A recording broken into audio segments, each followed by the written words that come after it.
Hey everyone, a quick request for you. If you could go rate and review this podcast here on your platform of choice, it would really help us out. Trying to help everyone find us. Really anything helps. All right, on to Survivor Guatemala. Welcome back to the Castaway Consultants Podcast, where we teach future Survivor players how to play the game by criticizing former players. Today we are going to be beginning our look back into 2005-ish time. I don't really know when this year is. Season 11, Guatemala. I'm your host, Josh Wessler, and around these parts, I'm accompanied by two other co-hosts. I have my good friend, Ryan Stacy here. Hey everyone, I am your resident super fan. I know everything there is to know about Survivor and precious little about most of the things. And I'm also accompanied by Mr. Derek Kubicek. And I would like to know everything about Survivor. I'm getting there. Insofar as Season 11 Guatemala, going in, I knew nothing. After getting into it, I think I might know something, but my co-hosts won't confirm nor deny. Good on them. But if you have seen the season before and you want to watch it with someone for the first time, just listen to this rewind series, because I really don't have many spoilers except the one I will disclose to you soon. And like I mentioned, this is Josh again. And I watched this season, I'm not really sure, about 4-ish years ago. I'm going to be a good gauge along the way about how memorable this season is. So I'm watching a couple episodes here, including the premiere, merge episode, and finale. But we're going to be going through each of these episodes, going through people's decisions to make sure that everyone is playing the way that they really should be. And if they're not, we'll let you know. We'll call them out. Exactly. So the goal of this podcast is we rewatch so you don't have to. There's 40 seasons of Survivor now. Now, we are in quarantine, so you have plenty of time to watch Survivor. But if you don't feel like watching all 40 seasons, we're here to tell you which ones are must-watch Survivor. And that way you can kind of pick and choose which seasons to watch. So, we're through the pre-merge. We've all seen the pre-merge. No spoilers for the post-merge here. Just right. There will be no spoilers for the post-merge. We will have spoilers for the pre-merge shortly. But before we get into any spoilers, the question here before us, gentlemen, is Survivor Guatemala so far must-watch Survivor? So for the pre-merge, I'm going to say no. And I know if you listen to the last post-merge, I ended up flip-flopping by the time we got to the end because I realized how much fun I had watching Season 10. I think I'm going to stand my ground on this, that there's not a whole lot new. We do get our first ever captain season, but given the fact that it's a captain season, I was not super captivated the whole time. There are really interesting people, but frankly, there were a lot of boring people too. Luckily, we're going to see most of them get booted early on, which is nice, but it doesn't really add a ton to Survivor mythos. It was maybe above average to average in the entertainment factor for a pre-merge, but I am excited for the post-merge that has been set up, but I don't think it's must-watch. Yeah, my first thought when just thinking about this season is there's definitely things that I remember from it, but in regards to the pre-merge, outside of it being a captain season, I would say it's mostly forgettable, which doesn't mean that it's a bad season by any means. It's just not the most memorable one. I would say that you can probably skip this pre-merge, except for the fact that it's good to have a little bit of context with how these players perform with it being a captain season, especially when it's two people from the directly previous season. So it's really fresh to those contestants. If that's something that holds value to you, I would say tune in. Otherwise, maybe just pass. Yeah, besides the fact that it's a captain season and the first episode has the hardest Survivor challenge of all time, there's really not a lot here that I would consider must-watch. It's fine. It's kind of like baseline Survivor overall, which, and baseline Survivor, in my opinion, is great. It's why I love this show. So even if it's just average Survivor, I'm very happy. But if you're looking for must-watch, I don't think you're going to find it here. But if you do watch the season, I must say, you have to watch Survivor Palau first. That is a prerequisite. You know, this is, so if Survivor Palau is Survivor 101 and this is Survivor 201, there's a prerequisite here. You have to watch Palau first. And let's be clear, just watch the pre-merge of Survivor Palau and that'll give you mostly what you need. Mostly, yes. But yeah, Guatemala is not must-watch Survivor. But again, I like most Survivor. Yeah, I like it too. So not bad by any means. Just, not anything special, I would say. So from here on out, we will have spoilers for the pre-merge. So, everybody get out of here. Who wants to get out of here? 3, 2, 1. No real big spoilers. No, not really. No, nothing big. I will say, I'm not going to say any names, but I do believe that because I have tuned into season 40, I might be spoiled on the winner. It is possible that said person might play again, and they might win their second time around because I don't know how many times a lot of these contestants have played. That being said, I am trying to filter my thoughts as I watch it because I do think that season 40 did give me a spoiler. So putting all my cards on the table, I think I know who wins, but I'm going to do my best to work around that bias. So before we get into the season itself, let's go over the cast real quick. And before every season that isn't all returnees, Josh and I played a little game to try and see how many people he can remember. Now, we took our 2 returning captains, Bobby John and Stephanie, off the table because that's not fair. So out of the 16 new players, Josh was able to remember 1. Heyo. Exactly 1. So good job, Josh. Thank you. I'm guessing it was the winner. Not going to say. Not going to say. But anyway, here is our cast. So, starting on the Nakum tribe with our returning player, Bobby John Drinkard, we have Blake Towsley, a real estate broker from Dallas, Texas, Brandon Bellinger, a farmer from Kansas, Brooke Struck, a law student from Oregon, Cindy Hall, a zookeeper from Florida, Danny Boatwright, a sports radio host from Kansas, Jim Lynch, a retired fire captain from Colorado, Judd Sargent, a hotel doorman from New Jersey, and Margaret Babonich, a nurse from Ohio. That is our Nakum tribe. Going over to Yasha, which is captained by Stephanie LaGrossa, also returning from Survivor Palau. We have Amy O'Hara, a police sergeant from Massachusetts, Brian Corridon, an Ivy League student from New York City, Brianna Valera, a retail salesperson from Washington, Gary Hogaboom, a.k.a. Gary Hawkins, an ex-NFL quarterback from Michigan. With a landscaping business. He definitely is not an ex-NFL quarterback. He's definitely just the owner of a landscaping business. Pay no attention. Jamie Newton, a water skiing instructor from California. Lydia Morales, a fishmonger from Washington. I love that so much. What a title. Morgan McDermott, a magician's assistant from Illinois. And Rafe Judkins, a wilderness guide from Pennsylvania. Is there a lot of wilderness in Pennsylvania? Sure. Yeah. Is there? Okay. A lot of rolling hills. I'd never been say to like Pennsylvania. northern Pennsylvania, probably. Never been to Pennsylvania, so I guess I don't know. Don't at me, Pennsylvanians. I think I drove through it at one point in time. And that's your cast. So anything else before we jump into these episodes? Let's go. Nope. All right, episode 1, Big Trek, Big Trouble, Big Surprise. And this is where we get our big reveal that Bobby John and Stephanie are back. And what was great is Derek didn't know about this. No clue. So Josh and I played it very cool until this showed up. We always watch those 3 episodes that I mentioned before together. The premiere, the merge boot, and the finale together. Yeah, we said that Derek would recognize a couple of people from this cast, and he couldn't figure it out during like all the intros and all that stuff. And it was just funny watching it get revealed to him. He's just like, "Yep, okay, Yeah. He gave us this look like, Oh. okay, I get it. Yeah, because I got 1. They did their initial crawl. They go through the credit sequence and give an action shot of all the players. I'm like, oh, okay, well, I think here's 1, but who else are you talking about? And then Jeff is like, come on out, guys. Stephanie and Bobby John, they have returned to not lose. I'm like, oh, Jeff, you sly dog, you. And I'm pretty sure this wasn't like advertised at all. So I'm pretty sure, as far as I remember, this was huge when this happened. I remember watching this live. Stephanie was so popular. Oh, yeah. It definitely was not in the reunion show. So we get our first challenge, which is the single hardest challenge in Survivor history. They will never do this again, which is a good thing because they almost killed a quarter of their cast. That's subjective. Yeah. No! I mean, it laid up an entire tribe for basically 6 days. Yeah. It's an 11-mile hike through the jungle of Guatemala.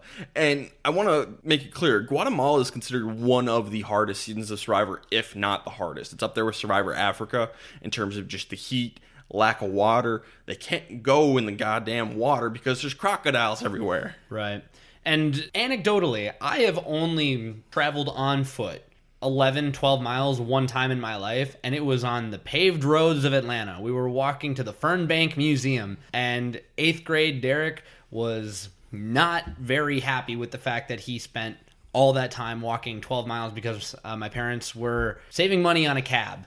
I can't even imagine doing this through brush and shrubs and thorns in 120-degree heat with everything that you need to live with on your back. Hills and roots, and this is miserable. I can't imagine this. I would just like to take this moment to say that I hiked a volcano in Guatemala, and it was a good old time. How many miles? Not 11. How many? How much did you have to carry? Backpack.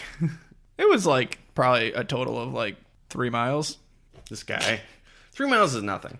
Yeah, but it was in Guatemala. This is 11 miles. And definitely not in the jungle. Did you have water? Maybe.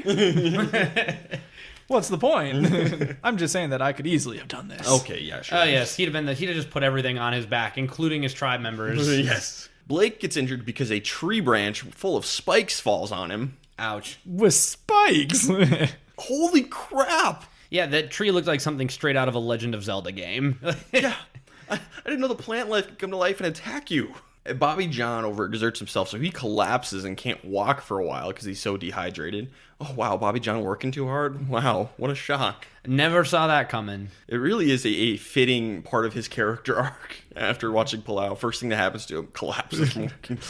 Yep, this works. And then Judd gets stuck in the mud, and it's almost like quicksand as he's trying to get out of the boat. And everybody's like, no, you got to use the dock. He's just on his belly, just crawling around. But what's really great is, the Nakum tribe, they end up winning the challenge. They kind of like lose the war in the process, but did they though? And here's the thing. The challenge was to get the better campsite. It really didn't look that much better. No, it looked like it was higher ground maybe, and I guess they have ruins to sit on, so like built-in benches. Built-in benches. Better for if there's like a downpour. Like I don't even know about that. There's no more like overcroppings or anything. I kind of assumed that they could like sleep in there, but they don't do that. No. So what did they win?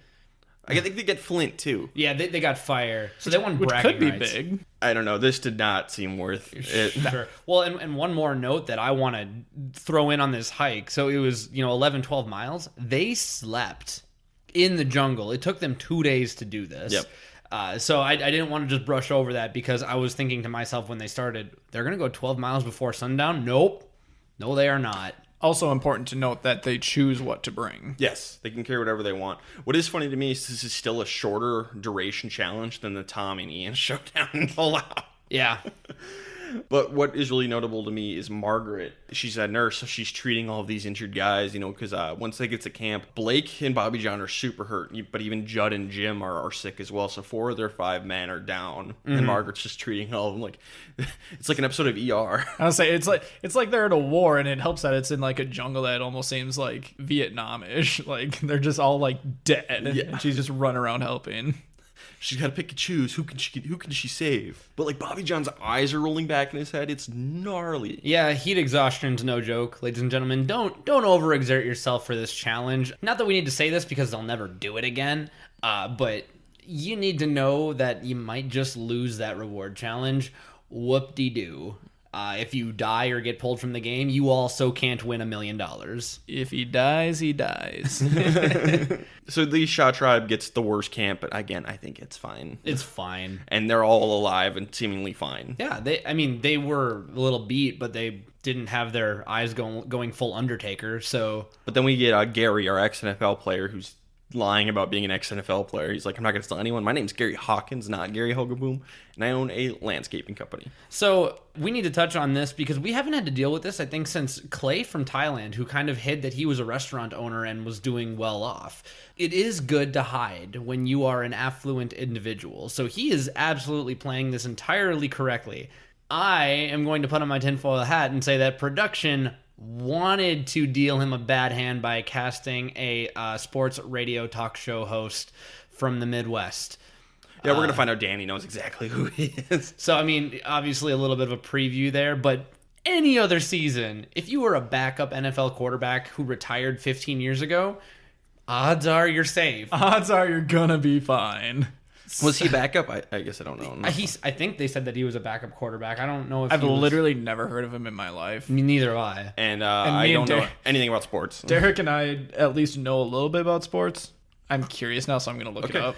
I would just like to note that I typed in Gary with a space, and he's the first result that came up. Really? Now, I did just search Survivor Guatemala. an hour ago, Survivor Guatemala. So he played for Dallas, Indianapolis. He played 79 games, but started 37 of those, so less than half. And his career record was 18-19 as a starter. From the years 80 to 89, he started a total of 37 games. That's someone who, if I was him, I would assume that no one would know who I am 20 years later. But I do think if people did find out you were an ex-FNL player, they would assume you have money. Regardless of position. I mean, if your name, it doesn't even matter if you are a practice squad player, there's a stigma with being a former professional athlete. I guess the point is that I think when you are a former player, you have to balance whether or not it's worth lying about it. Sure. If you are a backup quarterback that played in 37 total games, I think that over 10 years before, I think that you're safe lying about it as long as you have a good enough story. Lie about it if you can. But if you're Tom Brady, Jimmy Johnson, yeah, everyone knew who Jimmy Johnson was instantly. Anyway, so we go to the immunity challenge because there's not much else to this episode, and Yasha wins because they're not half dead. Good for Stephanie, by the way. Her first ever Individual team immunity win. No, her first ever immunity win. Yeah, it's the first time she ever doesn't have to go to tribal council. And part of it is because Jim, who is like 64, tears his bicep pulling up a giant boat. He rips his bicep. Like, actually. As an old man. Yikes. So we're going to tribal council and it's 8 votes for Jim. And the way I've heard this one go is Jim told everyone, yeah, vote me out. My arm is like falling off. If you want to have any chance, don't hold me hostage. And I believe they did. They drew straws to decide who he would vote for, and his ended up on Margaret. So she gets a vote, even though she's the hero of this episode. But this is the right move, and there's 100%. No possible discussion to have otherwise. No, even with like 3 half-dead young muscular bucks that are also basically useless. I mean, Judd's fine by now. It's just 2 now, Blake and Bobby John. Sure. The old guy on the season literally tears a muscle. Time to go. Best player of the episode. Josh, who you got? I actually had Stephanie, just because I think that it's hard as a captain to come in and just be like one with the tribe. So because she meshed really well with her tribe, better than Bobby John did, and that she proved that she was a really valuable member of the tribe and not just someone who is referenced because she's a previous player. She actually contributed very well towards the tribe. I think that I'd give her the best.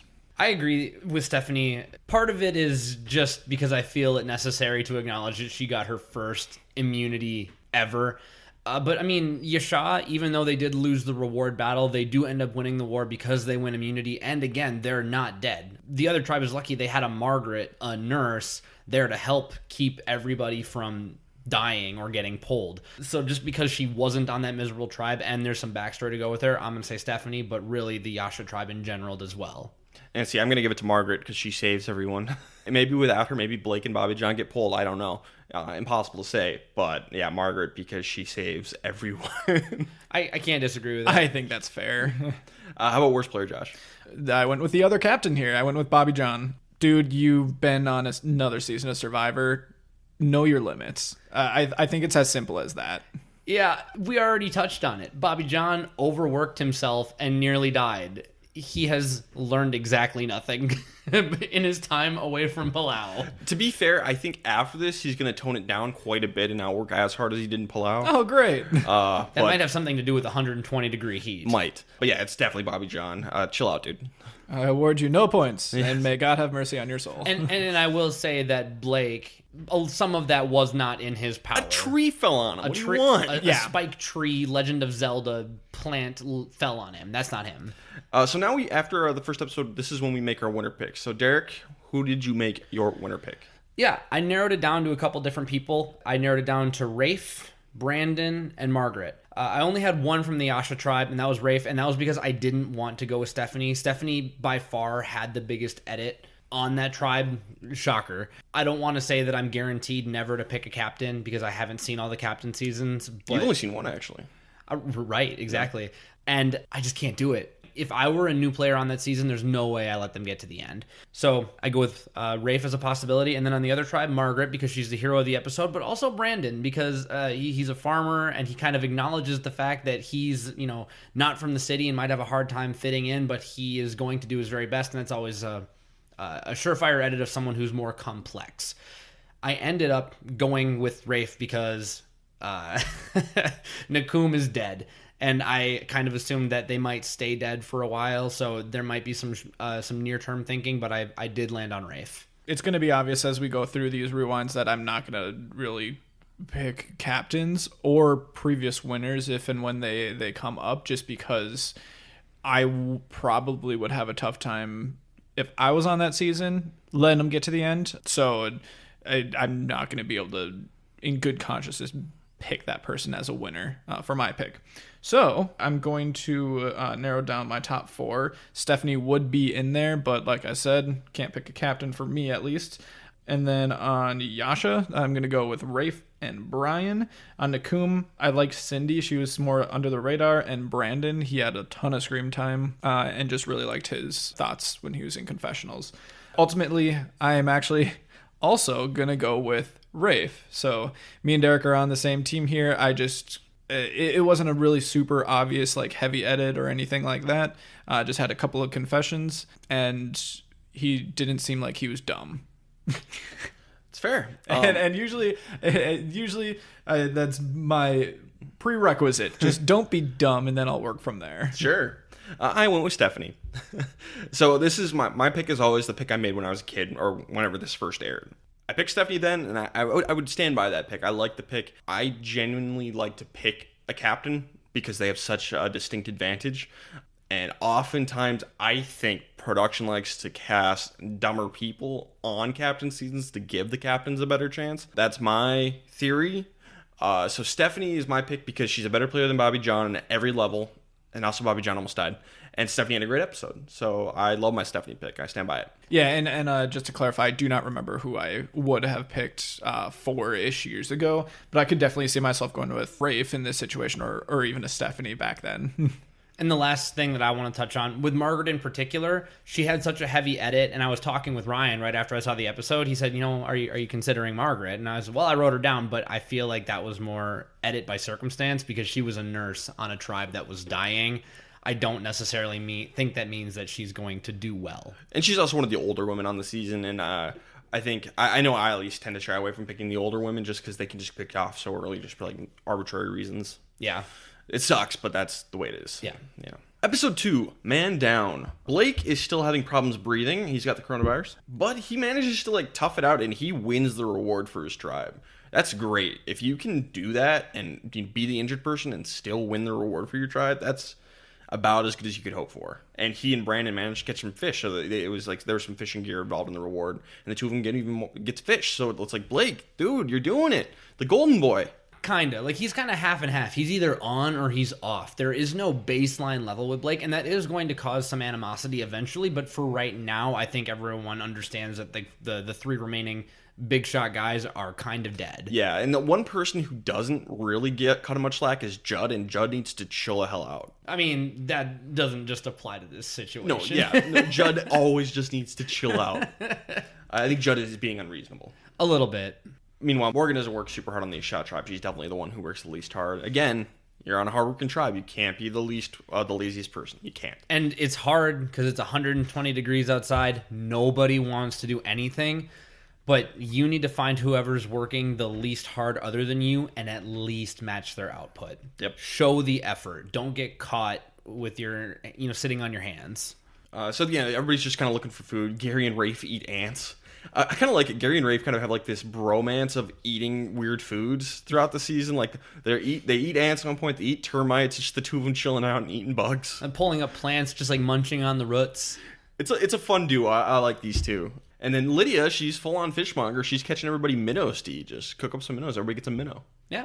Yeah, definitely don't use those minnows for other fish. They didn't have any fishing gear. Oh, really? Yeah. How'd you catch the minnows? She built a trap for them. So when the tide goes out, it leaves the minnows trapped. Fishmonger, man. It was like an inlet or something, Yeah, a cold water inlet or something. That makes sense.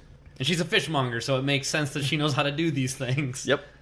And during the immunity challenge, Danny, who has recognized Gary at this point, whispers to Brian, hey, you have a football player on your team. Did he tell you? He probably didn't tell you. Which, okay, it was really wild because the challenge was the immunity challenge was a tug of war, like a team tug of war. So they're all just in the mud, and Brian just goes over and just basically just grabs Danny, and Danny's like, fine, I guess we're doing this. And the camera very intentionally zooms in on their face, and I noticed she's saying something to him. I'm like, oh, well, they're probably just having casual conversation. I just happened to notice this, and then later Brian's like, yo, Gary, you an NFL quarterback? And I'm like, that's what Danny was saying. Out of nowhere. Eventually, Danny's standing on the sidelines and is talking to Judd and is like, come on, that's a former NFL quarterback. You're built like a linebacker. But just specifically when she was whispering to Brian, I noticed that edit and it was very intentional and I enjoyed it. But Judd and Brandon are the real MVPs here, and they end up winning. They defeat Gary and Jamie to win immunity for Nakoom. Nakoom is back alive again. Bobby John, first immunity. Yeah. Oh, yes. This is Bobby John's first. So Yasha's going to tribal council, and Jamie wants to get rid of Stephanie because she's the returning player. Sounds like something Derek would do. And Josh. Nobody else wants to do this. And Amy ends up ratting him out. And it's like, hey, Stephanie, Jamie wants you out. And for the record, that was our first confessional with Jamie was bad for business to have returning players around here. From the get-go, it's established Jamie does not want Stephanie or Bobby John here. Yes. So Stephanie does not like this plan. She thinks this is stupid. In fact, she's going to drop a hard R word about how Jamie is behaving. Whoa! Stephanie's going to do this a couple of times in the pre-merge. A couple of... I don't want to say that they're career killers in 2020, but they're definitely issue a written apology and maybe get suspended. If you're like, if Danny did that in her job, she wouldn't be on the air for like 2 or 3 weeks and she'd need to apologize. So I'll go ahead and clarify. Stephanie calls a couple of people retarded and a couple of people gay for whatever they're doing in the game. Yeah. 2005, it was a different time. But this is aged so poorly, especially because looking at her edit and pull out, she didn't do this once. I watched for this. Didn't do it once. She does it a bunch of times here. Yikes. And I didn't watch for that in Palau, obviously, because I didn't know what was going to happen. But the second that came out, I immediately was happy I didn't pick Stephanie as my winner pick, because if you're going to let your Golden Girl, one of the most popular Survivor contestants of all time, fall off their precipice a little bit with the edit, I felt immediately there was no way Stephanie wins the season. I can't guarantee that, but that to me is edit 101. Don't paint your winner in a negative light if it can be avoided. So that is something I felt like the edit spoiled for me. We'll find out. Time will tell. Not a good look. But the consensus comes down to Lydia because people kind of think she's the weakest, even though she did fine in the immunity challenge. And Brian is like, but why are we getting rid of Lydia? Let's get rid of Morgan. She doesn't do anything around camp. Basically, they were both drawn dead in the challenges. Like, they're doing their best. I don't even think Lydia was drawn dead in the challenge. I do think it was unfair to target her, like, because she didn't really do anything to warrant it. At the same time, Brian sticking his neck out as far as he does to save Lydia is not the right move. I think he goes way too far to save Lydia, because he single-handedly, I guess with Lydia, the two of them turned things around. And it's just like, but why, though? Just let her go. It sucks, but let her go. And I have to wonder how hard they actually had to try, because Lydia was actually the only one getting them protein other than ants and termites. So it might not have been that much of a fight. It might have been just one casual mention to Stephanie, hey, at least Lydia gets us food. We don't really get to see a ton of it. Sure. So that's between the lines, because normally I'd agree with you. Don't stick your neck out too hard for the first boot on your tribe. That is just not worth it. There's too much game ahead of you. I mean, I know we always say don't look too far ahead, but I tend to agree with you. You know, Lydia's also got a great social game. Everybody likes Lydia. It's not like people want to get rid of her. It's just like she's the older woman. She's kind of seen as the weakest. Yeah. Is she up for debate? Sure. I don't think so. I think there's somebody weaker on the tribe. I agree. So far, get rid of Morgan. She doesn't work very hard. And that's what's going to happen. It's going to be 8 votes for Morgan, 1 vote for Lydia. Was this the right or wrong move? I don't know if it matters because they all, we got a unanimous vote. This stage of the game, that's great. If you can get a unanimous vote, tribe unity. So why not get rid of Morgan? Yeah, well, two super close people. When it's basically a toss-up, as long as you're all together, that's really the most important thing. To go back on what I was saying earlier about not wanting a captain to stick around, that is also with the prerequisite of they would stick around for a few votes. I would vote them out very quickly after, the third tribal council, when you're really just set up and good to go. You know what's going on in the game. Everyone's just have their feet planted, and then you can kind of just cut them loose. But as far as a first boot, that's not something that I would do. I would actually probably keep the captain around until the merge and just use him as a meat shield. Absolutely. I think that'd be the way I would go. I mean, you got to be careful doing I would say at the least toward the end of the pre-merge, if you can time it right, but I wouldn't mind having him around post-merge either.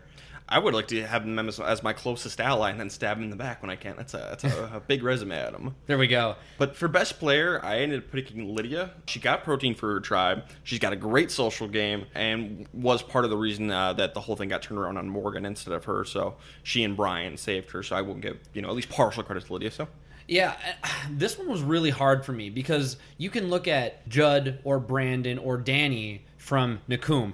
I don't want to do Judd because I think that he was being a little too harsh on his fellow tribe mates, and I don't think he has a great social game. Danny really only did the one thing, but I love taking pot shots at the other tribe from the safety of her side of the challenge. It's a subtle thing, not enough to win it. Brandon, again, all he did was win his one-on-one matchup, not a lot there. I'm going to give it to Stephanie just because she was successfully able to not just survive her first vote, but completely shed the target despite being the first name that got brought up. Obviously, her social game and experience has come in and has given her value on the tribe, and she was instrumental in keeping Lydia rather than Morgan. She seemed to be the barometer castaway on that tribe for this vote, and that's why I picked Stephanie. I'm actually going to side with Derek on this one, just because those sound like fairly similar reasonings between the two, and I just think that Stephanie's just better currently overall. So for worst player, I had Jamie because he sucked really hard in the immunity challenge, even though he's a kind of a big, strong dude. He's plotting against Stephanie way too soon and trusted Amy with that information, who proceeded to completely rat him out. So Jamie was my worst player. I actually had Blake, and it was not because of the reward challenge, because I know that he helped with that a lot. There were plenty of confessionals where people are actually sick and tired of taking care of him, and a lot of it came from Judd. All of it came from Judd. Did all of it come from All Judd? of it came from Judd. Well, my notes probably overstate this then, so I probably have to defer, but whenever you go from 0 to 100 and you save it all for challenges, castaways take note of that, and they start to wonder, okay, well, if you're not going to help around camp and you're just going to beast the challenges, what good are you? Especially, why would we keep you around if you're going to do that for individual stuff as well? I think that's a little unfair because he did help catch fish. Yes, he did. I understand. I think you're very wrong giving it to Blake. Sure. I think you're very, very wrong. That's fine. Josh gets to decide, though. Yeah, it's Jamie. Yeah, thank you. That's Thank fine. you. Basically, definitely don't go that hard, that quickly for someone like Stephanie. Just plant the seeds, and then hopefully you can get her out soon rather than later. Episode 3. The brave may not live long, but the cautious don't live at all. What a great line. It's a great line. It's a very stupid sentiment. We're going to get into where this comes from in a second here, but this made me very angry. The whole thing made me angry, but we're going to get to that. So we start off with Brianna and Lydia. The two of them just don't click. They don't get along. They're not fond of each other. You got to work a little harder, both of you, at trying to get along. Like, find a way. But here we go. Here's what drives me nuts. Bobby, John, Brandon, Danny, and Judd want to go swimming in the lake. There's crocodiles everywhere in this lake. And by the way, they have a zookeeper on their tribe that says, probably don't do that. Don't go in the water. Anybody seen the movie Jaws? Okay? But this is worse. We're in a small lake where we know there are crocs. We've seen the crocs. You're going to go swimming in the lake? Way out there. Like, why? At least in Jaws, you have like the mystery of, are they still around? And at least you have a whole ocean to deal with. This is a limited body of water here. Now, don't crocodiles like more just stay in shallow areas? But when it gets hot out, they have to regulate their body temperature by going to the deeper parts of the water. The zookeeper literally. Did they? Cindy educates us. She's like telling the camera, like, they're morons. If they get eaten, though, whatever. It's a great move for Cindy, except for the immunity challenges. Yeah, they're on her tribe. You don't want your tribe members to get eaten. You save that for the individual part of the game. I'm amazed that the producers let them do this. This is so dumb. And Brandon's like, hey, this isn't very smart, but the brave may not live long, but the cautious don't live at all. Never felt so alive. Great. Go skydiving instead, Brandon. I was going to say, famous last words before you get crocodile chomper on your ankle, and then it starts to roll you underwater and then drowns you. The death roll. If this was a horror movie, these four get eaten first. Yeah. And they get eaten here. Yep, right now. At least two of them get killed. Two of them. The other two will come back later and get eaten later. Like, because one gets eaten and then everyone has to figure out what's happening, and then a second one goes under and then panic. Yep. Injured the rest of the movie. You might be in a horror movie. Anyway, Margaret is very bossy. She's gone from lifesaver to project manager, and no one made her the project manager. The motherly archetype. Nobody wants a mom on Survivor. Especially the mom who's always telling you what to do. Mom, I'm 26. I can do what I want. Yeah, you can, and that's right. So, Mom, you need to chill out. Okay, if you want to tell people what to do, go home. Tell your kids what to do. You can't do it on Survivor. Not a great look. Immunity challenge. It's the classic court ball that we see like in the Road to El Dorado. Yeah, Road to El Dorado. I was so excited for this. You knew they were going to do this challenge, and I'm so glad they did. Because they even did shots of like the old stone courts in the ruins, and I said, "Hey, Road to El Dorado." Yeah, I think with the Mayan people they used heads, but same thing. I can't confirm or deny that, but I would have been okay with them playing with heads here. Danny and Blake are incredible at this. Lydia is terrible. She's trying really hard, though. Travel. She does travel and get penalized. She traveled more than your average NBA player, and that's saying something. Most notably, though, is Brianna doesn't do anything. Oh my! Derek was texting me during this challenge. I think I was messaging both of you, and I said Brianna is trash. She is useless. Because poor Stephanie, she's like Danny is draped over her, and you're not allowed to move when you're holding the ball. So picture this: Stephanie's just standing there with this defender all over her, and she can't go anywhere. And Brianna's standing the entire length of the court away, leaning on a post, doing nothing. Lydia was actually getting guarded and was kind of being held and whatever. So, but Brianna, their defender wasn't even touching. Oh, this was like Jamie's like yelling at her to move. As a sports fan, I was just like, oh, coach, pull her. This is ridiculous. This is like a middle school like gym class when you have like a couple tryhards and then just one or two people who just do nothing, except it sounds like there's just one person in this case that's just standing off to the side like, you could help so much. Yep. Do something. Like, don't get me wrong. Brianna and Lydia were basically both net zeros in this challenge, but at least Lydia tried at any point. Like, she put forth some effort. Brianna did nothing. Nothing. And honestly, it could be really bad if you do that poorly in the challenge. Luckily, you had someone who just didn't do anything. Then there's Amy, who gets hurt in the challenge, and yet continues to play like a boss. For 10.5 seasons now on these rewinds, and for every season that we've done currently, when you get injured or you get sick, you fake it. We're gonna talk about this going forward, but Amy sets a really high bar because her ankle is like 3 times its normal size, and all she ever says to the confessional camera is, "Yeah, it smarts, but I'm not gonna let anybody see it." And then everyone's like, "Oh, Amy, how you doing?" She's like, "Oh, I'm good." Jeff's like, "Hey, Amy, how's your ankle?" She's like, "It's fine." She like stops herself from limping. She tells everyone she's fine, and like in confessionals, she's like, "Yeah, it hurts, but what are you gonna do?" So, and she's a police sergeant, by the way. So she's setting an amazingly high bar. Obviously, her pain threshold is way up. She is the gold standard on fake it till you make it. Obviously, you don't want to cause any permanent damage, but you know what? Who am I to tell you what your limits are when going for $1 million? If you can do this, do it. Really impressive. And she played well in the challenge, even after getting hurt. Yep. And Akum wins. So Yasha's going back to Trouble Council, second time. Another real easy vote. It ends up being 7 votes for Brianna, 1 vote for Lydia. And again, if you have someone who doesn't do anything in the challenges, you get rid of them. Yeah. Now, I want to be fair to Brianna. I feel like I'm remiss if I don't say it. It is 120 degrees. Was she probably, like, dead? Probably. Even if you're walking, you need to be moving. You need to do something. You can't just stand there. You can't just stand there, but this is sweltering heat. Derek, who'd you have for best player? Best player, I actually had Danny, because she basically took advantage of the fact that the women on Yasha were net zero. I mean, other than Stephanie. She played Stephanie really well and scored every single time except for the time that she was in on with Blake, and won her tribe another challenge and seems to be in a good spot socially. I had Amy. She fought through her injury really well, played it off as much as possible, and she helped get rid of Brianna, even though they had an injured person on their tribe, being her, and she got the target off her onto Brianna. Even though the target never really was on Amy for the injury, but that is because to her credit of her playing it off. Yes, that is to her credit. Yeah, that's the exact type of thing that would cause someone to just be the easy vote off here. We already had it with Jim. I got to go with Amy. And that's totally fine. How about worst player, Derek? I had Margaret because she's pissing off all of the young boys on her tribe by being too motherly. She needs to have the social awareness or the adaptability to fix that, but the damage might already be done, especially with somebody like Judd. Yeah, it's Margaret. Very, very, very much so. Sounds good to me. Episode 4, to betray or not to betray. Beautiful. We're going to have like this tribe trivia activity where you can vote on who deserves rewards the most, yada yada, who cares. It ends up being a tribe swap. Brand new tribes. So Brian, Amy, and Gary are all staying on Yasha, and they are going to be joined by Bobby, John, Brandon, Blake, and Danny. So they're down in the numbers 4-3 on their new tribe. Yep, sucks to suck. And Brian, he ends up on this because he was like Who has the most team spirit?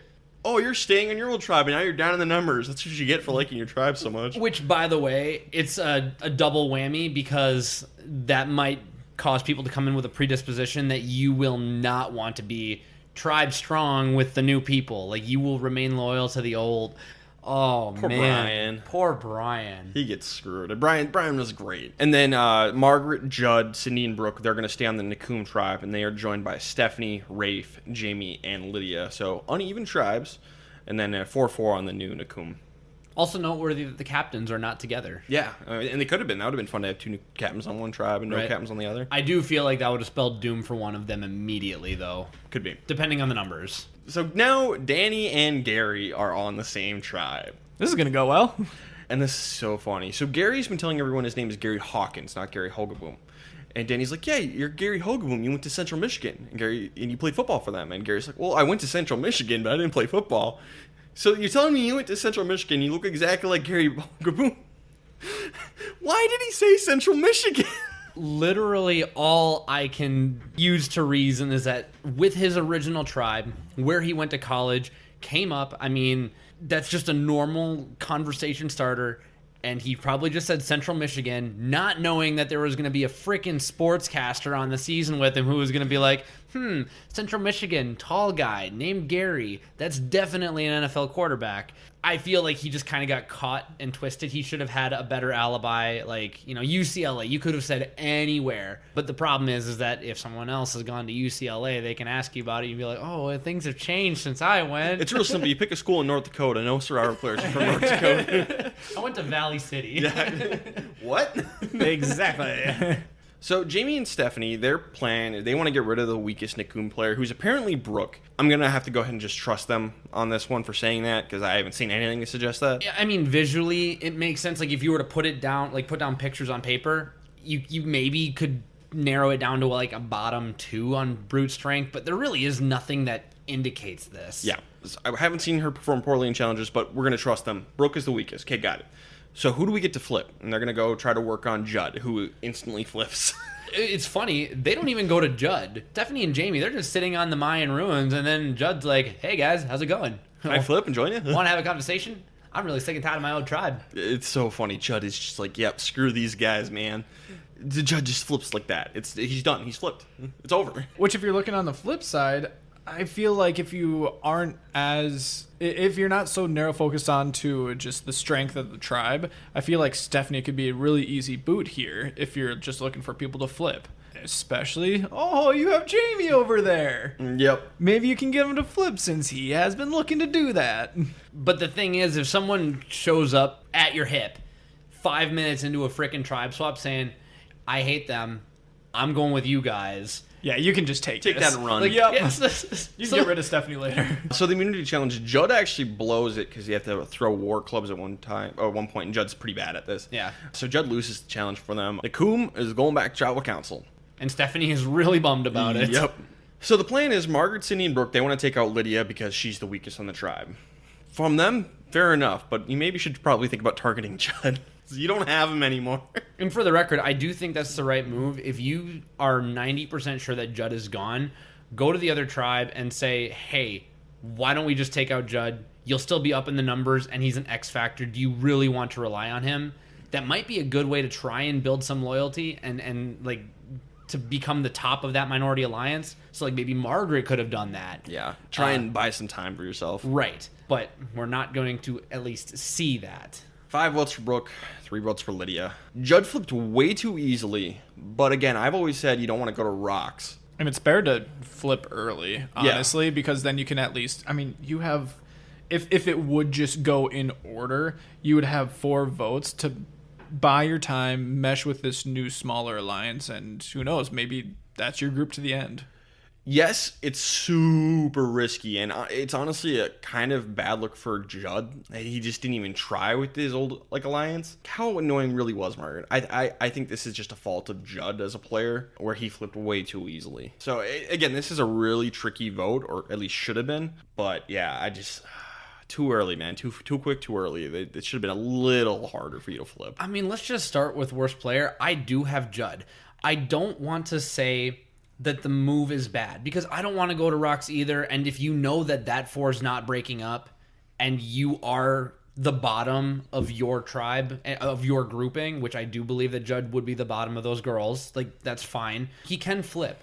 But like we said, this was 5 minutes in, and that's guaranteeing yourself burnt bridges and no guarantee that you've built any. You might just be a number. Judd had no idea that those four weren't going to flip on each other. Right. He just flipped. He had gathered no information. He just did it. Yeah. Gather a little bit of intel before you make a flip.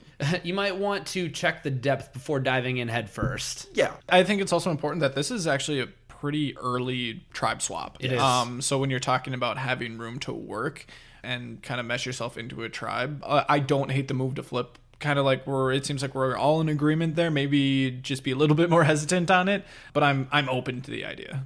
Yeah, but Judd is absolutely the worst player. Maybe we think that Survivor's a game that requires finesse, and this is no offense to Rick Devens, but this is much of a Kool-Aid man move that I've ever seen. Like, oh yeah, let's vote out someone that is on my old tribe. Judd is very much a bull in a china shop. Absolutely, that's a great analogy. Yeah. And he's kicking over that Kool-Aid man picture. Who'd you have for best player then?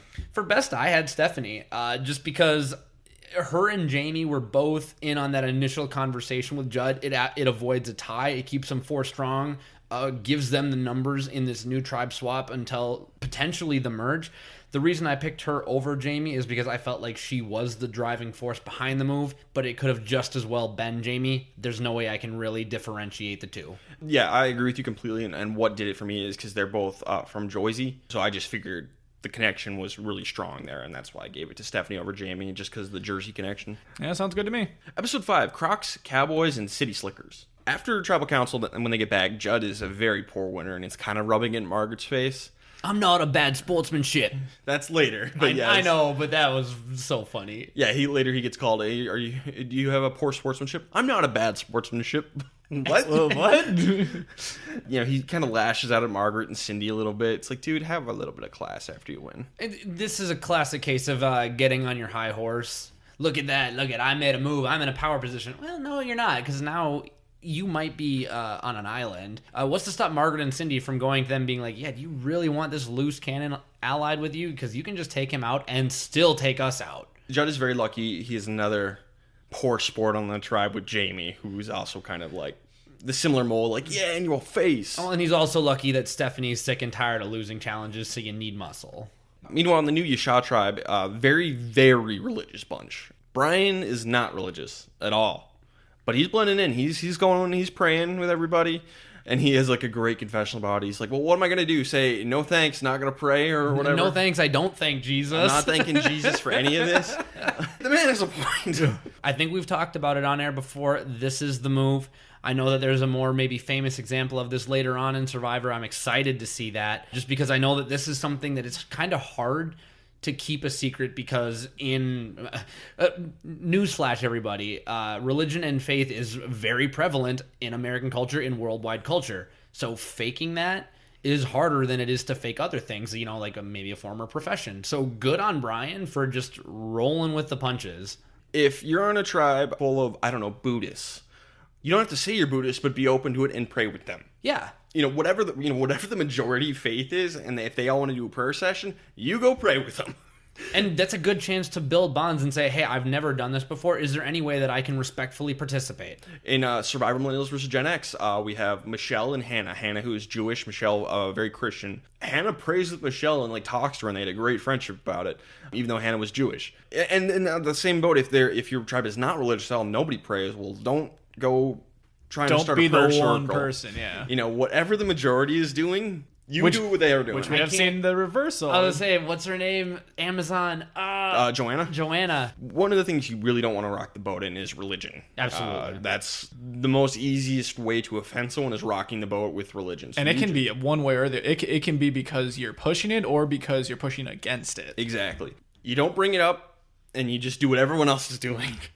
Go with the flow, baby. And I will say, you don't have to not bring it up, because you might be able to use that as a very strong tool. If it goes against your personal tenets to fake your religion in order to build bonds and cut someone's throat later, don't do it. But you need to understand that somebody else might do that. If that's the case, don't go on Survivor. You're not going to win. Hopefully God will forgive you for lying about your religion, and then when you win the $1 million, you can use it to spread your faith. You can donate a lot to the church.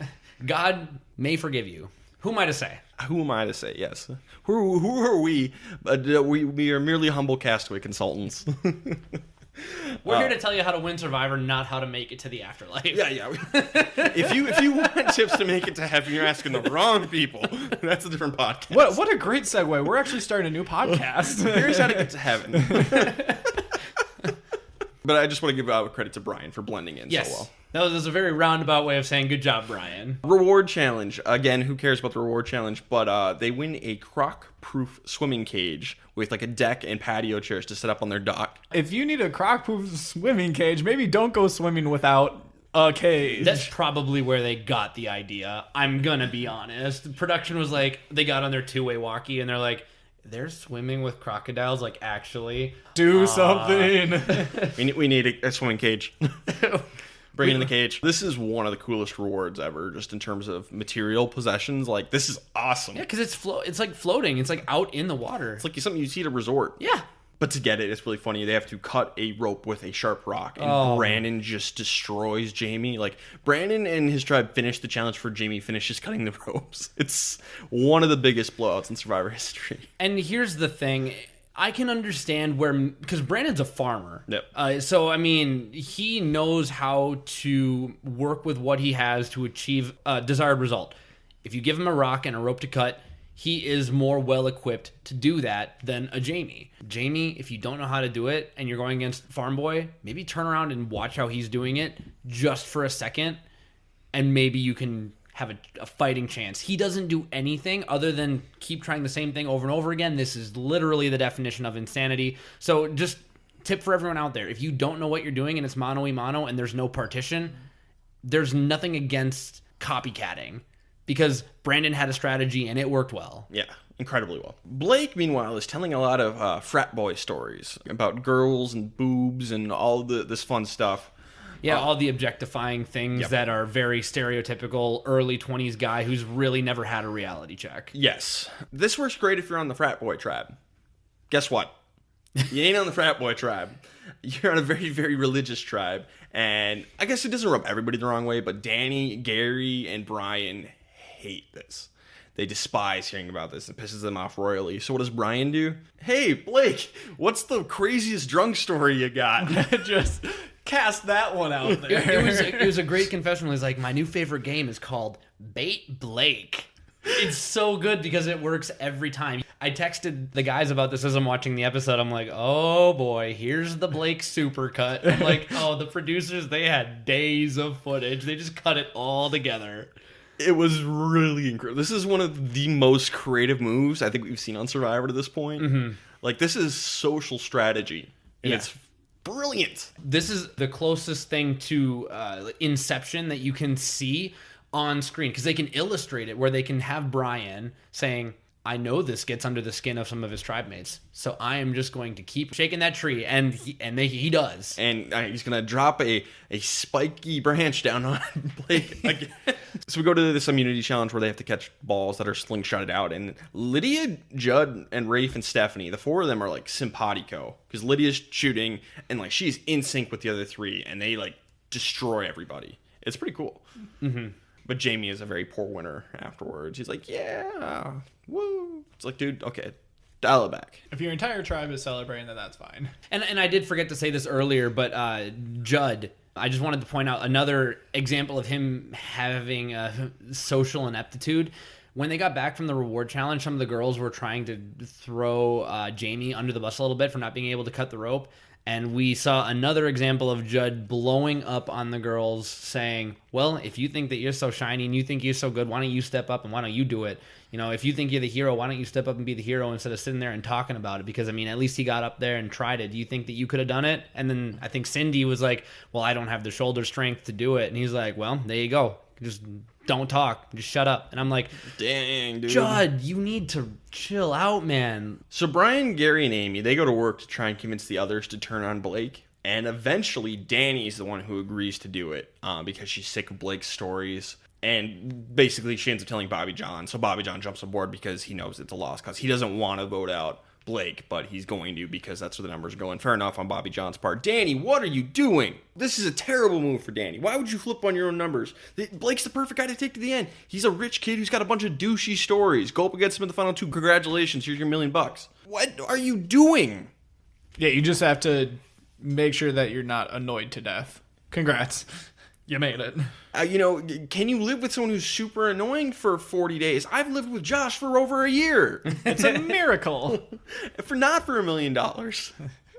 He's half of rent.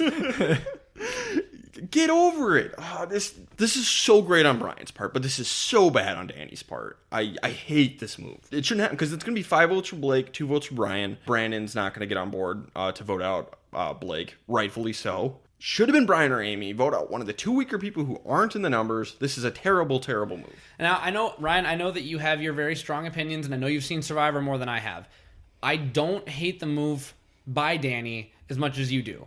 I do think that it's smarter for the 4 to stick together, absolutely. But I do think that more doors are closed for Bobby John by this vote than for Danny, because at least Danny has something going with the girls by getting out another guy on that tribe and then being able to stick it out with Amy from the other grouping if she wanted to. I still don't think it's the right move to vote out Blake. Like, let me lay down that baseline. If those boys, Brandon, Bobby John, and Blake, are able to stick together, do you really think they're going to want to keep Danny around? Absolutely not. They would turn on her first should they make it deep enough in the game. Yeah, it's thinking way too far ahead, bud. All I'm saying is that I don't hate the move as much for Danny as I do for Bobby John. You should, though. I disagree. You should. This is the terrible move, and that's why I'm giving worst player to Danny for this just god-awful move on her part. I need to read this because I took a lot of notes. I said that Bobby John was my worst because Blake was a great meat shield, and he ended up voting him out. I understand that if Danny, like if his social game was good enough that Danny came and told him,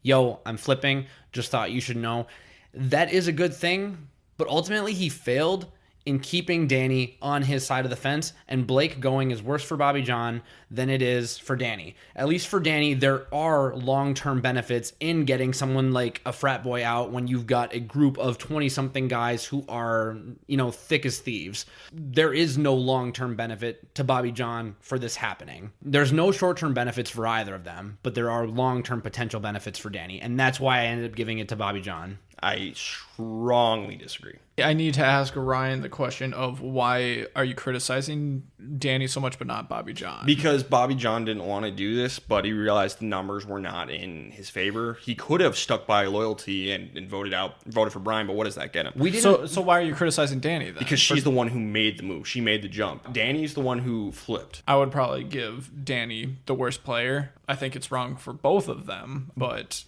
for Bobby since John, she's the one that initiated, Bobby John's his choice is either make a bad move, which is going to happen with or without you, and at least be on the majority right side, vote, yeah, or be on the outs. Bobby John makes the right move if this is what's going to happen. Yeah.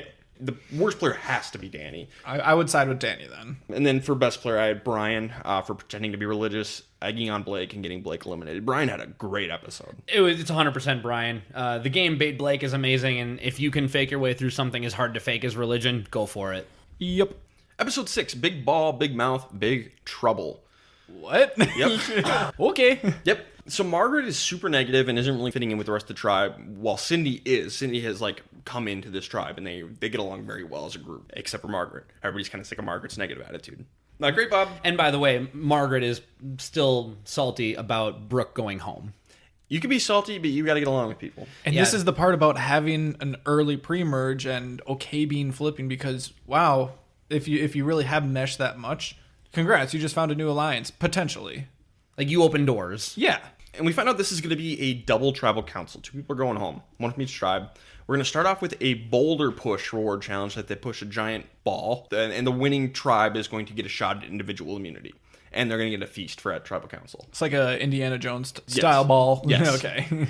Amy gets hurt again. Oh, is this one where the ball went over her leg? Yes. Oh. Yeah. I do remember that. Then she gets up and she at least scores another point. Yeah, they win the next round. They end up losing the challenge still, but Amy does a great job. Yeah. And then we get Bobby, John, and Jamie just like screaming in each other's faces at one point. I feel if there's a subreddit out there for like alpha attitude or like alpha male, this should be like their banner pinned post is Jamie and Bobby John just like, that's what I like to see. Yeah, I hate you. I hate you. Just kiss already. Like, jeez. Yeah, Jamie's like celebrating winning a point, and Bobby John just starts screaming in his face. Yeah, that's what I like to see. And I don't even know what Jamie's screaming back. It's hilarious and kind of weird. If it were like Netflix subtitles, it'd have been like inaudible or like inaudible grumbling, Inaudible alpha male noises, or just incomprehensible grunting. Like, it's just bonkers. Nakum Tribe ends up winning the reward challenge, and they're going to compete in individual immunity, which is like you have to untie some bags and then solve a word scramble. Judd cannot get the bags untied to save his life, so he's just kind of like, whatever, but he's like looking next door at Rafe, who's solving the puzzle, and Judd's the first person to figure it out. He just tells Rafe what it is.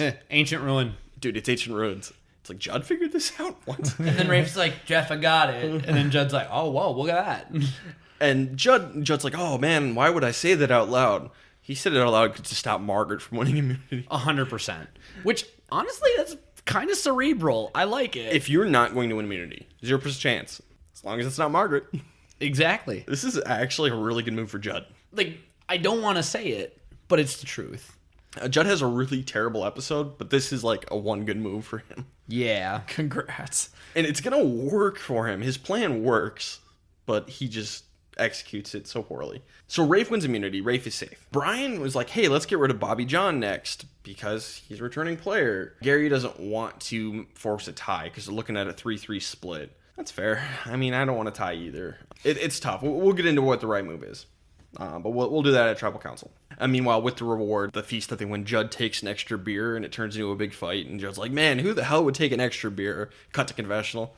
If I'm the one who took an extra beer, I deserved it. It just pisses off Margaret and Cindy more. Congrats, Judd. You're just continuing to piss people off. Don't mess with food. So we go to Tribal Council. Margaret gets Judd to blow up. Just presses his buttons a little bit. And Judd just loses his mind at Tribal. This is what we call leverage. A very small action prompting a very strong reaction. And Judd is very levered up. Yeah, even if you're going out here, might as well leave behind some fireworks. Oh, Margaret's great. She's so funny. She's so chill and just like, yeah, Judd, he's got selective memory. Screw you. Jesus. Well, and then it turns into like the world's weirdest cross-examination where he asks everybody on the tribe, like, do you think I'm hard to get along with? No. Yes or no? No, it's like, do you think I'm a bad listener? Do you think I'm bad listening? Do you think I'm a good listener? And then Cindy's like, well, I think he's like, yes or no? And it's like, dude. Margaret's just like, oh my gosh, this might actually work. Unfortunately, it's not going to. It's going to be 6 votes for Margaret, 1 vote for Judd. Yeah, it's the right move, but it's the right move. But man, oh man! If anything, you can definitely use this in a future tribal council. Oh yeah. So Rafe's gonna stick around for the second tribal council. Yep. And he gets to give out immunity, but this is really interesting. This is almost like a proto hidden immunity idol. Yeah. Because he's gonna vote for who he wants. They're not gonna reveal it until after all the votes have been read. So this would cancel out their votes. Basically, they wanted to make sure that the same thing that happened last season with Ibrahim doesn't happen again. They wanted everyone to move forward with their plan and possibly ruin it. So what ends up happening is it's going to be 5 votes for Brian, 1 vote for Bobby John. They could have forced the tie here. I don't know. It's tough. Again, going to rocks in the pre-merge. What is the right move here? I don't know. I think that for the same reason that we can't look too far ahead with Danny last episode, it's really hard for us to look too far ahead on this. Everyone knows that a merge is coming. So by piling on with the 3 strong, Gary and Amy are at least able to do as much as they can to build on goodwill with that existing 3 so that if they have to go back, they'll be the ones that get taken. It's not going to work for Amy, though. It's not going to work for Amy, and I get that, but that's also thinking... That's using hindsight bias, and I can't do it. Maybe going to rocks was the right move here. So if we apply hindsight bias, going to rocks would be best for the 3 that ended up splitting up, right? So Brian, Amy, and Gary, in theory, should have forced it, and then at least there's a chance that one of the other 3 goes home. I can't in good conscience hold that against them, so I'm going to say that there was no bad play here. That's fair enough, I think. If you go to rocks, is it revealed who he gives immunity to? If there was a 3-3 tie, we would reveal who got immunity, and if it was one of those people, then it'd be a 3-0 vote now. Yeah. So Rafe is going to give the immunity to Gary, which is fine because that's his closest ally. Yep. The move here is either pick your closest ally or the weakest person. Right. He picks his closest ally, totally fine. Gary's safe. So let's say it had been a 3-3 split between Brian and Bobby John, still a 3-3 split, but then Gary does not have to draw rocks. That's better odds. It would be 33%. I'd say, do you wait until the first vote and then decide to flip? It's a really tricky vote for them. Yeah, maybe. That might have been optimal. If you're like Amy or Gary, like, hey, yeah, we're going to go to rocks. And then all the votes go on Brian, like, okay, I'm flipping. Bye, Brian.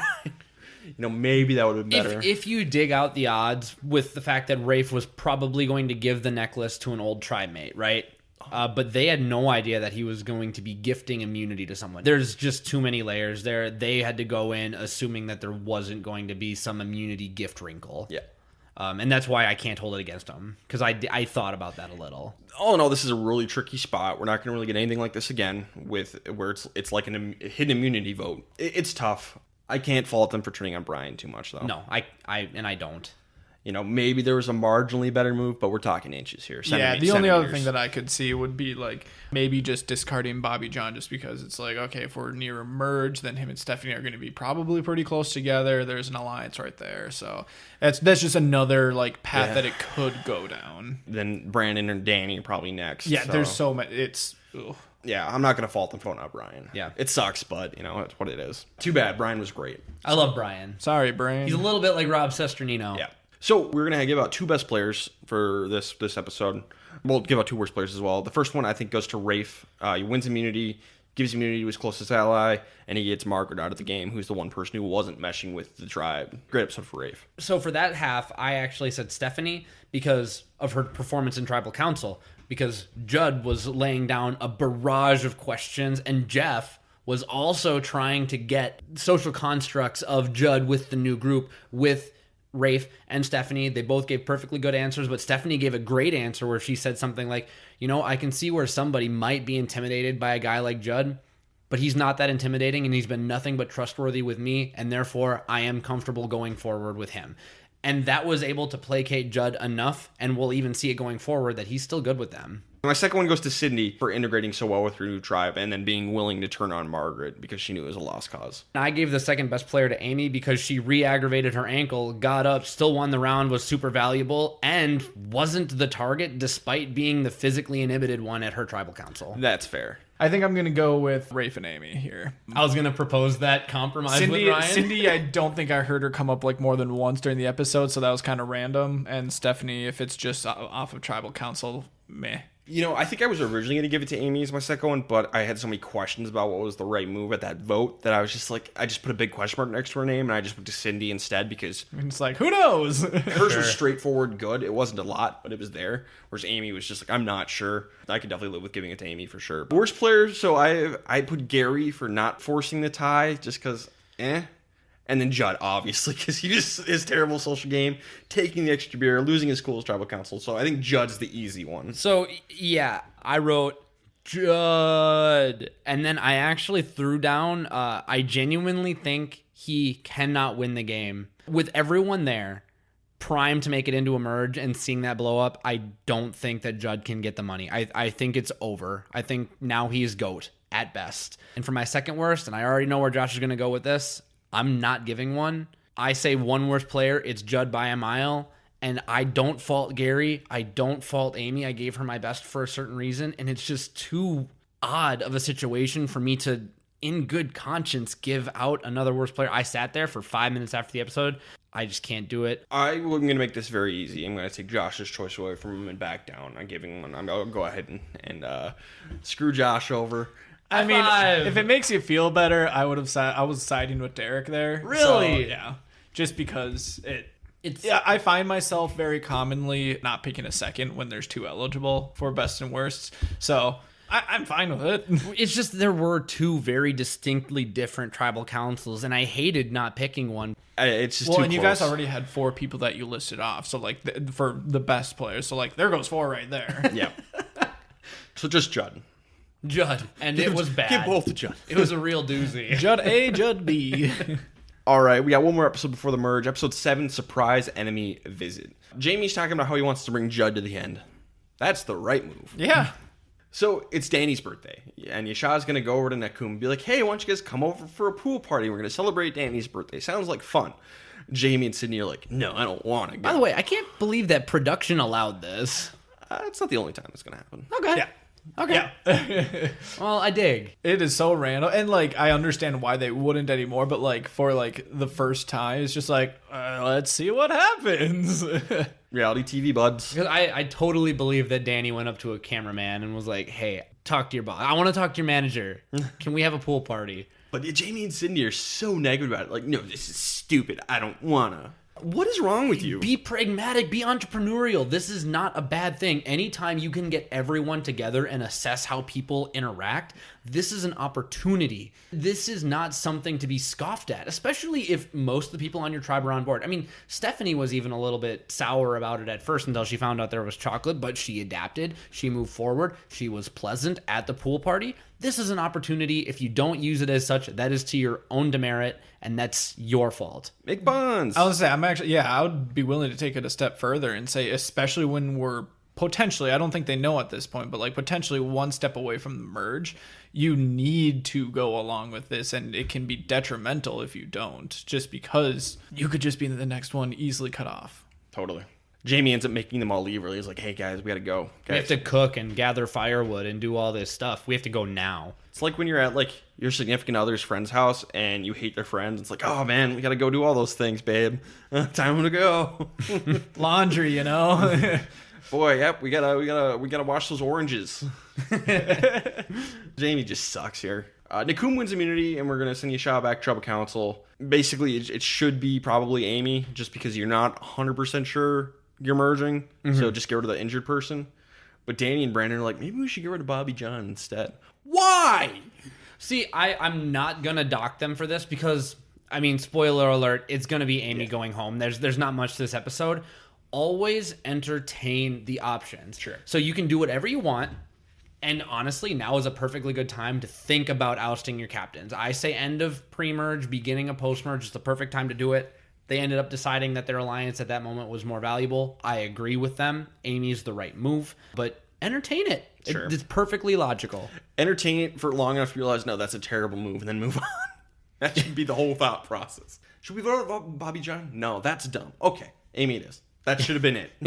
I would have been okay with a Bobby John vote. It doesn't make any sense. It really does. I would have been okay with it from an entertainment standpoint, but from a strategic standpoint, given that they had the numbers, there was no reason. Especially when you looked at the shakeout of the numbers of how many original Nakum and Yasha there was. I think Bobby John said, we need to win this one or we're going to be down. Well, at least they voted out an original member of Yasha. 4 votes Amy, 1 vote Bobby John. It's the right move, but it really sucks to see Amy go. Amy was great. Amy was fantastic. And Bobby John's voter confessional was sad, too. He said something along the lines of, you are the most down-to-earth, real person I've ever met in my life. I will never meet anyone more down-to-earth and as real as you again. I'm sorry. I love Bobby John. What a good guy. Bobby John's a good guy. Amy's great. This is a good tribe. Yeah. These are good people. We got a bunch of good people on this tribe. Hooray. So, Derek, who did you have for best player?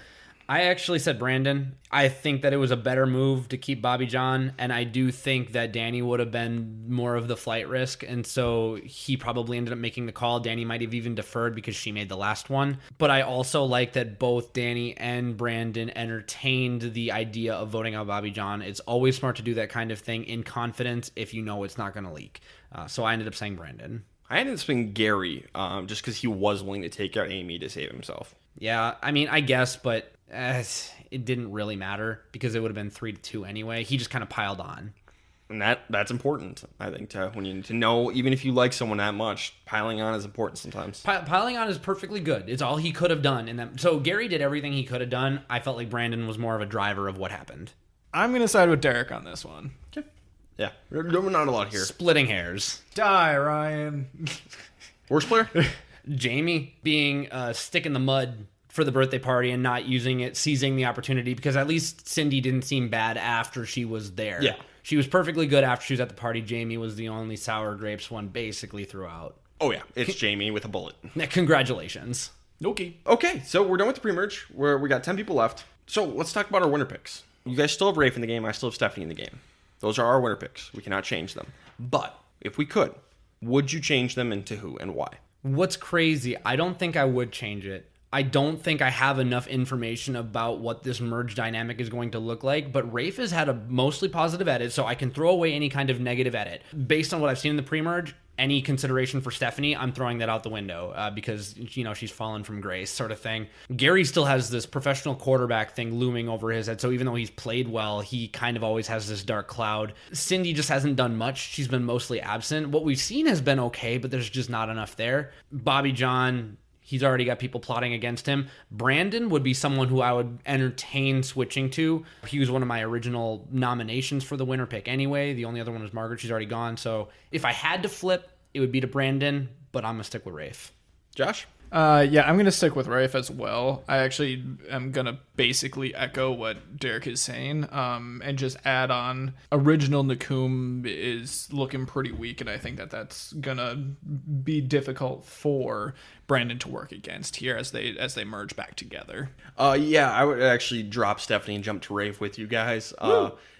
Stephanie on paper is playing well. It's just her edit has been fairly negative. A lot of words she shouldn't be using that wouldn't go with the golden winner edit.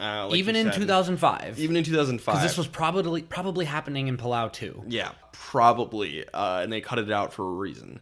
So I would definitely jump shift on Stephanie, and Rafe is, I think, the easy, clear choice. Brandon's not bad either, but just going into the merge, that group's got the numbers. Mm-hmm. So I would jump to Rafe. I think Rafe is definitely the clear best choice to jump to. But I'm stuck. You're stuck. You two are good. I'm stuck with Stephanie. Sucker! So let's get into best and worst players of the pre-merge. My best, I'm going to say Rafe. It's part of the reason that I'm sticking with him. There's not a lot of really big personalities, and there's no physically dominating specimen to even consider, like a Tom or a Rupert or anything like that, which I'm kind of happy that the season doesn't have that archetype. It's kind of nice.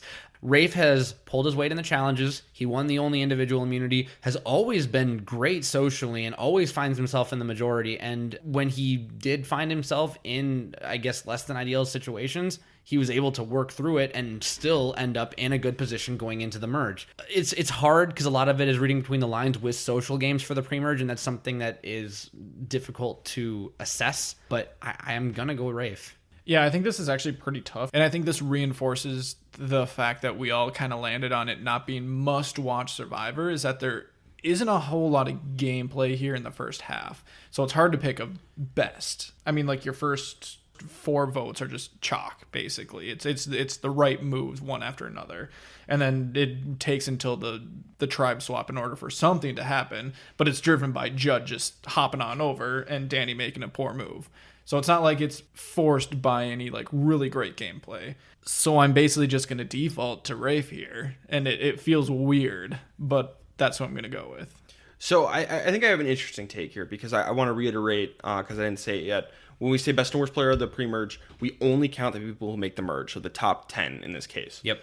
If that wasn't the case, I would put out Brian, who I think played the best overall, and just poor circumstances knocked him out of the game. Right, and I did abide by our rules. Yes. I would have thrown his name in for consideration otherwise. He definitely had the best move so far, in a really brilliant social strategy move. So I just want to one more mention to Brian before we leave him forever in Survivor history. Bye.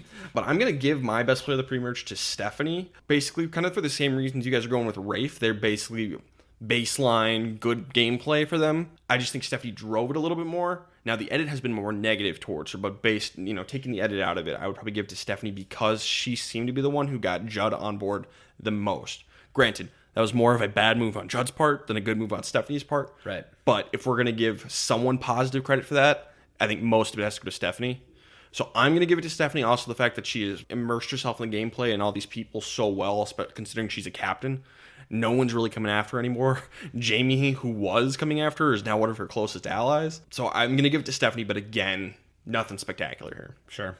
I actually would like to switch mine to Stephanie. Okay. I just mainly because I was defaulting to Rafe and didn't really get a whole lot of strategy from it. And now just thinking back to the very few things I came up with Stephanie, and just to top that off, just the fact that she's a captain still around at the merge. Of eligible people to win, Stephanie was my number 2. I think I fell on the other side of being a captain. So you're giving that as like a bonus, like she's been able to last this long despite being a captain and, having that target on her back. I think that the people who are left are not inept, and they know that having a bigger target than them, a bigger fish to fry in front of them, is a good thing, and that's why they're keeping them around. So it might actually make it a little bit easier to make the merge. It's something that I would take in consideration on the whole if she made it to final 2. But I fell on the other side, and that's why I gave the boost to Rafe. Sure. And that was why. But I totally respect it. Worst player of the pre-merge, and again, it has to be of these 10. Yeah, it's Judd. He might be a physical beast, but he is a strategic 0 and a social 0. And like I already said, if you've lost the game in the pre-merge, there's no way to come back just because of how mad you've made everyone. I'm saying it's you. I won't say he's a strategic 0. He's strategic very low, but social 0 for sure. Social 0 and a strategic 1 out of 10. Sure. Here you go.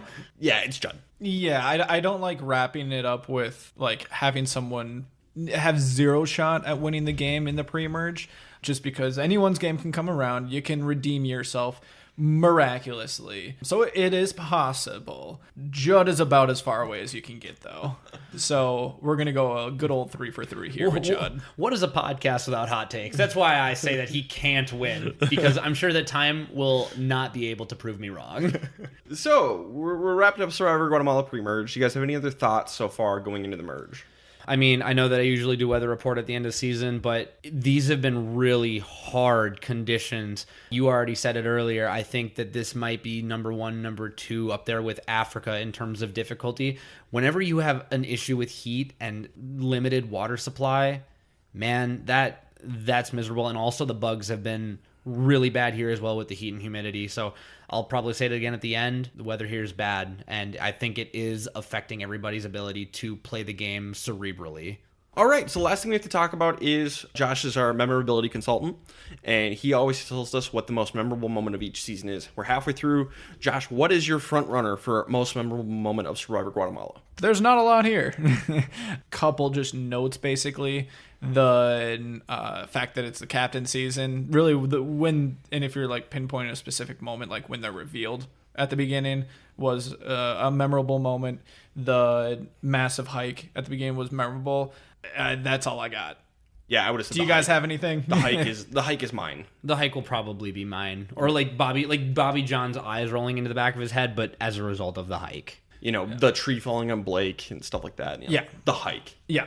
I'm gonna end up going with the hike here. It's close, I guess, between those two, but that's the finalist from the pre-merge. Sure.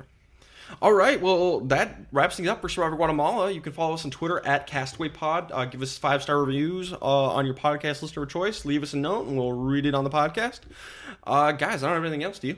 No. Nah, I'm good. All right, this has been the Castaway Consultants. Got nothing else for you. Good night.